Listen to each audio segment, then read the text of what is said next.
Hoja ina range kutoka muda hautoshi, na hii hoja ya muda hautoshi mimi nimeanza kuisikia mwaka 92 tulipoingia kwenye mfumo wa vyama vingi vya siasa.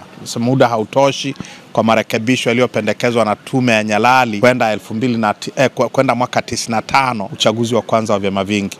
Tulizungumza masuala hayo tukasema muda hautoshi mwaka 2014 wakati wa mchakato wa katiba mpya kwa tume ya Warioba.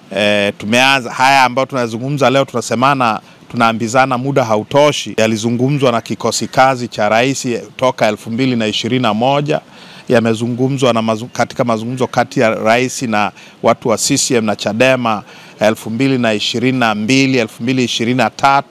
Kwa hiyo lugha ya muda hautoshi ni lugha ambayo ina umri wa zaidi ya miaka 33, haitusumbui tena.